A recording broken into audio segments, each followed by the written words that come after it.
God of War and Red Dead Redemption 2 are my two favorite games of 2018. Both feature lengthy, dialogue-heavy campaigns accompanied with explosive and motivated uses of violence to explore the darker sides of humanity and what it takes to achieve redemption for your past, horrific deeds. While both of these titles have rightfully garnered universal acclaim and commercial success, two other games from this year that I've adored have come in the form of polar opposite experiences from them. Games that instead focus entirely around emotion, supported with gameplay that doesn't entail combat or gore, but instead on puzzle solving and evocative imagery that explains its key points better than any line of dialogue ever could. In this video, I want to focus specifically on one of those titles, a mobile experience that serves as the premier product for the newly founded studio Mountains, a game called Florence.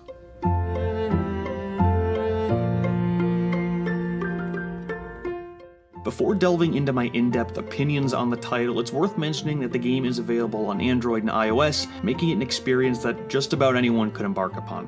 Do you guys not have phones? Yeah, you guys all have phones, right? Additionally, the story only runs about 30 minutes, so if you've got a decent commute or just want something to replace your next episode of Joey, then this is definitely something that you should consider picking up.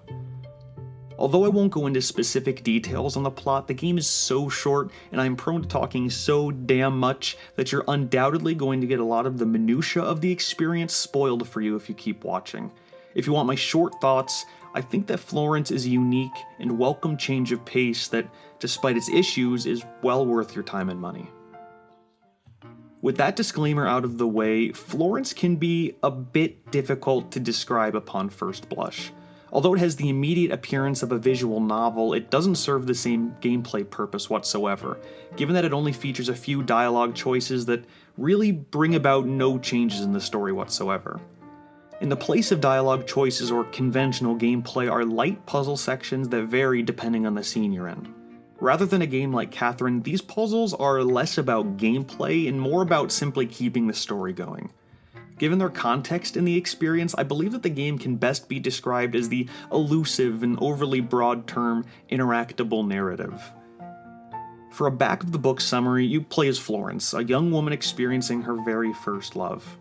One of its inspirations has been cited as 500 Days of Summer, which I can definitely see, sort of alongside the beginning of Up, but without the devastating ending. Although this may be a simple and admittedly not groundbreaking plot, it's something that is wonderfully unique for the medium, and its simple gameplay reinforces its themes spectacularly.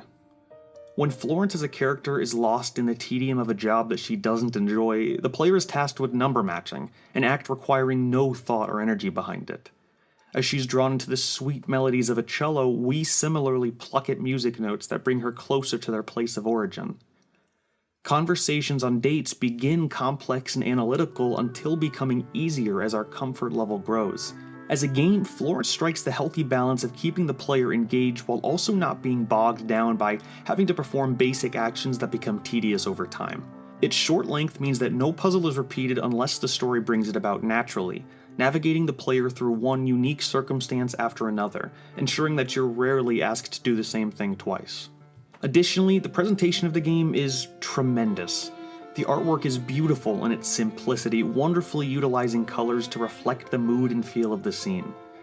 Likewise, the score is gorgeous, and Kevin Penkin, the composer, did an incredible job at evoking such emotion out of the music in a way that you don't even need the visuals to understand the mood that they're going for. It's so good, in fact, that it's well worthy a few seconds here on its own without me talking over it.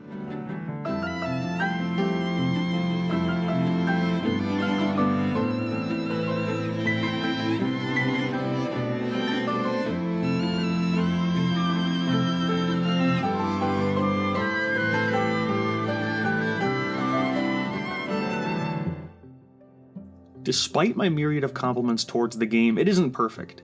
Although a majority of the time the game is very transparent as to what the player should be doing, there were a few situations where I was unaware as to how I could advance the scene. Additionally, although I like the message that they were going for in the story's conclusion, it felt a bit rushed. The build-up was so intricate and well done that such a short final note resulted in a circumstance where seeing the ending credits genuinely caught me off guard. As a whole, this is a rare situation where I feel like the development behind the game is worth taking into consideration. As Mountain's first title, with such a small team of developers, Florence is a huge achievement, and worth a considerable amount of praise if only for its unique premise, diverse cast of characters, and utilizing the platform that it's available on. It accomplishes what it set out to do by delivering a thoughtful story that's paired surprisingly well with gameplay, and I think that looking forward, this is a great building block that the studio can use to make an even deeper, larger game if that's what they're interested in down the road.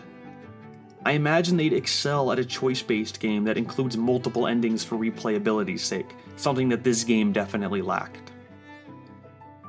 However, as I mentioned at the top of this video, Florence refreshingly stands in such contrast to the rest of the industry.